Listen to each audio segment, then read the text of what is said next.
probably think I'm old-fashioned, but I don't believe in taking a lot of medications. I'm very careful about the medicines I keep at home. That's why we use Tylenol. You know when I was first given Tylenol? In the hospital after my son was born. And it really worked. And Tylenol is the pain reliever hospitals use most. That means I can really trust Tylenol. For relief you can trust. Trust Tylenol. Hospitals do. Regular strength Tylenol in tablets and capsules. The Tylenol Murders were a series of lethal product tampering poisonings in the Chicago area in September through October in 1982.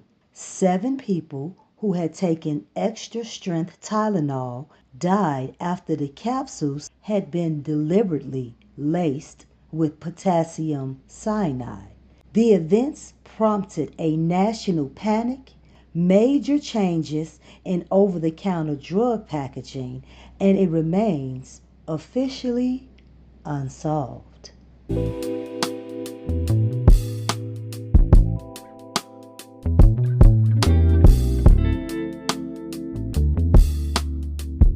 On the morning of September 29, 1982, Mary Kellerman, a 12-year-old girl from Elk Grove Village, a suburb of Chicago, told her mother and her father that she had a sore throat and a runny nose. Her parents gave her one extra-strength Tylenol capsule that, unbeknownst to them, had been laced with potassium cyanide. Mary, unfortunately, would pass. Within a week, her death would panic an entire nation. The same day, 27-year-old postal worker Adam Janis of Arlington Heights, Illinois, died of what was initially thought to be a massive heart attack. His brother Stanley, who was 25, and his sister-in-law Teresa, who was 19, of Lau, Illinois, went to his home after hearing the news to be with family members. Through the stresses of the day, they both had major headaches. They each took a Tylenol extra strength capsule, 2 from the same bottle that Adam had used earlier that day. Stanley died that very day. Teresa died 2 days later. Over the next few days, 3 more strange deaths occurred. 35-year-old Mary McFarland of Elmhurst, Illinois, 35-year-old Paula Prince of Chicago, and 27-year-old Mary Reiner of Winfield, Illinois, all of them, it turned out, had took Tylenol shortly before they died. It was at this point, early October of 1982, that investigators made the connection between the poisoning deaths and Tylenol, the best-selling non-prescription pain reliever sold in the United States at that time. The gelatin-based capsules were especially popular because they were easier to swallow. Unfortunately, each victim swallowed a lethal dose of cyanide.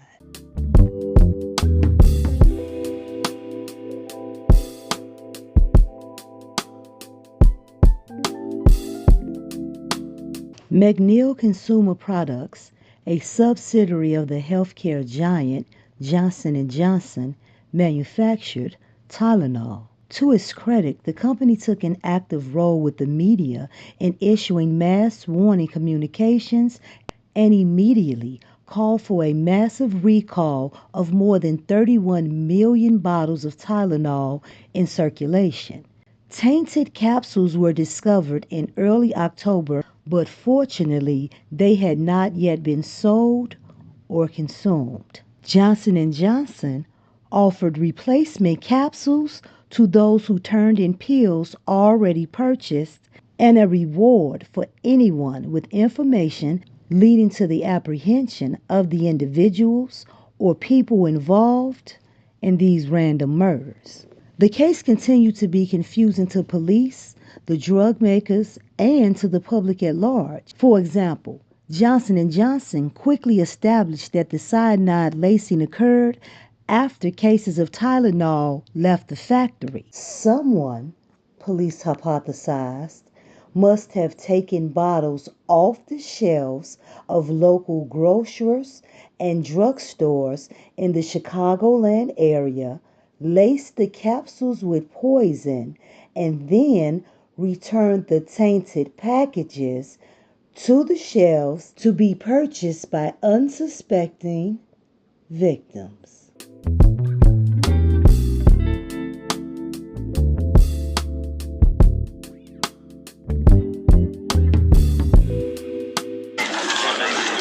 Roger Arnold, 48 years old. Authorities are interested in Arnold because he had cyanide in his home, because he worked at a jewel warehouse, because he worked with the father of one of the cyanide victims, because he had guns and literature about poisons in his home. Arnold was married for 13 years. He and his wife lived in his Villa Park home for about a year and a half.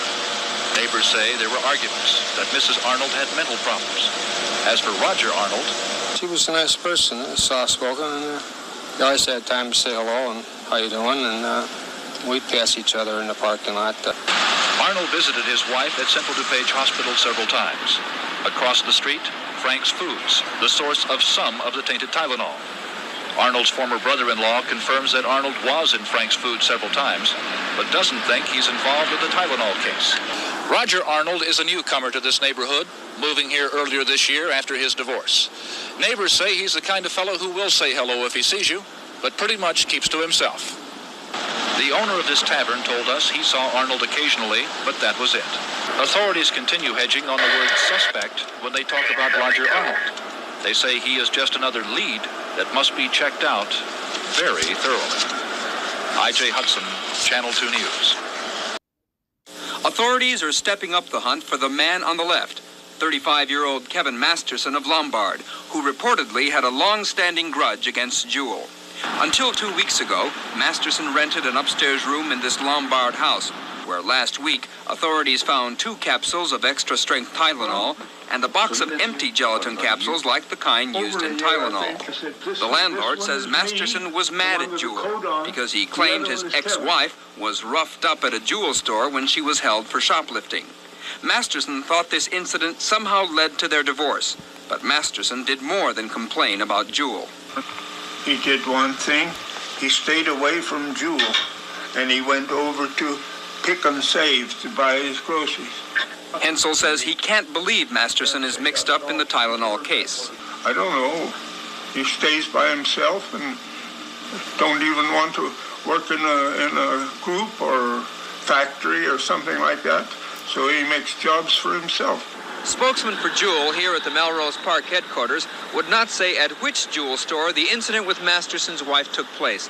They would only say that it was not one of the stores connected with the Tylenol deaths. Since Masterson's name came up, officials here have not had their usual press conference, but investigators are reportedly concentrating their search for him in Florida and California.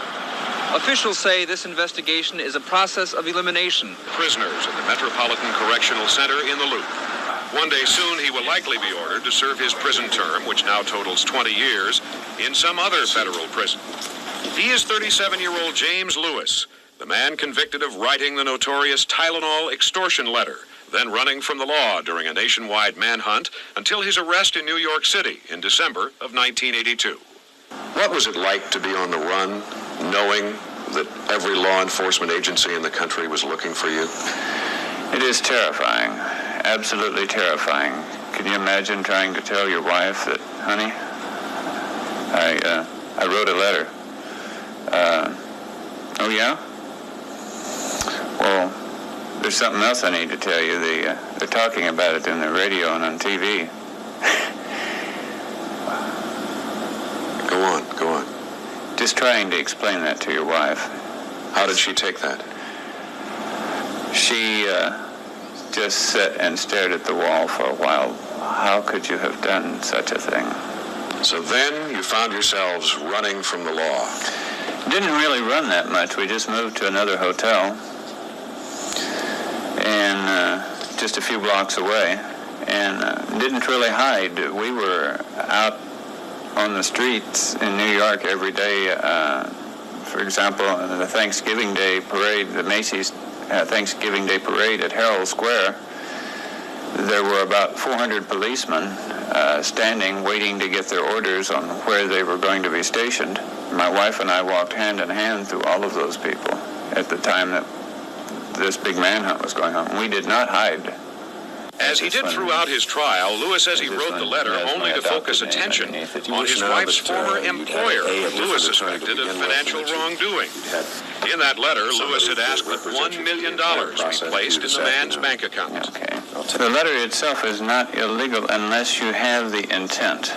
And there is no way that I could have possibly had any intent there. The bank account was a closed bank account. It was at Continental Illinois Bank. I had no more access to that bank account than one of you gentlemen here. Don't you feel you exploited a lot of people's fears and made worse an already near hysterical situation with all of those poisoning deaths? It was not my intention to do that, number one. Number two, I did not release that letter to the public. The FBI released that letter to the public and injected it into that situation with the public. Lewis feels he was convicted because U.S. Attorney Dan Webb led the jury in the case to connect him with the Tylenol murders, not merely the letter. He not only talked about each and every one of the homicides, he also came up with hypothetical homicides, and it was almost as if he had rhetorically hurled each one of those bodies at each of the jurors. You could really see that fear on the juror's face when he was going through his closing argument. And he talked very little about the piece of paper. Did you feel then that you were on trial for the Tylenol murders? I did. Did you commit the Tylenol murders? I did not. Do you know who did? I do not know who did, no. What do you want to say to the people of Chicago, and to the country for that matter? How should they look upon James Lewis? How should they view you today? I think that is something that you're going to have to take a while to look at. I've been subjected to an awful lot of statements in the press by government and a lot of other people. It is very, very difficult to overcome that much in the way of hostile statements.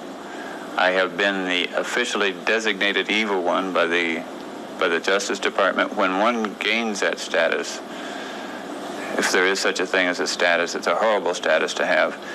When one is the focus of that much hatred, it is virtually impossible for a person to convince very many people that he is not as he has been described. It will take a while, and I am working on that, and I will keep working on that, and I will keep fighting on that for as long as I can.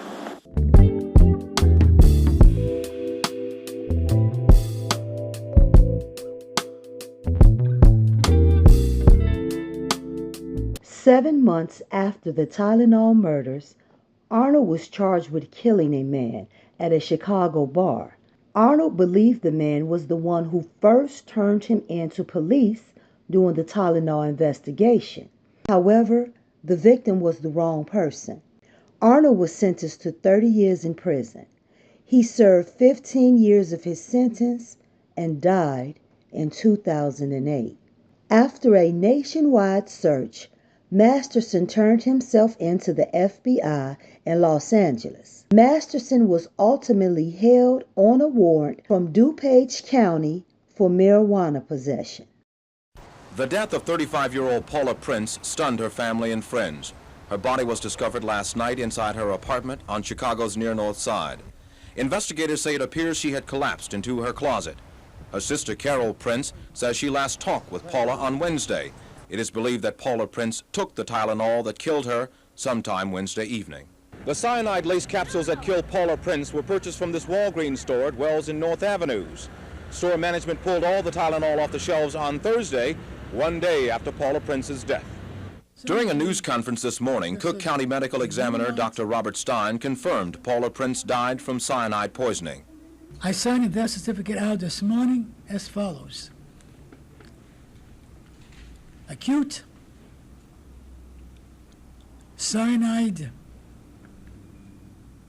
Toxicity, manner of death, undetermined. The autopsy really revealed very, very little, if anything. The only positive finding was an irritation of the lining of the stomach, which goes along with ingestion of the cyanide. This also was found by Dr. Lipschutz in the other autopsies which he performed on the other unfortunate victims. Dr. Stein stopped short of calling Prince's death a murder. However, her friends did not. There's nothing that I can say. I mean, it's not right. It's not right at all. The guy's a maniac. I mean, Paula was murdered. She was just murdered. It is speculated that James Lewis is in the background of this Walgreens surveillance photo of Paula Prince purchasing the ill-fated Tylenol. Some investigators believe Lewis was trying to get even at Johnson & Johnson for the death of his 5-year-old daughter, Tony Ann. She had Down syndrome and a heart condition. There are reports that Lewis connected her death with medication manufactured by Johnson & Johnson. CBS 2 first reported in December of 1982 that Lewis had also been accused of murdering and dismembering an elderly man in Kansas City in 1978 in connection with a fraud scheme. The case was ultimately thrown out for technicalities, and in 1966, Lewis tried to kill his adoptive mother with an axe.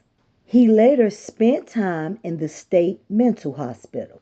The Tylenol murders remain one of the most chilling examples of product tampering in U.S. history. It reshaped how Americans trust consumer goods and how companies respond to crises. The fact that the killer was never caught adds to the enduring mystery and the cultural weight of the situation. The murders triggered a nationwide panic and led to sweeping reforms. Tamper-evident packaging became the standard for over-the-counter drugs. The FDA and pharmaceutical companies adopted stricter safety protocols, and public awareness of product safety and consumer rights surged. Despite decades of investigation, no one has ever been charged with the actual poisoning.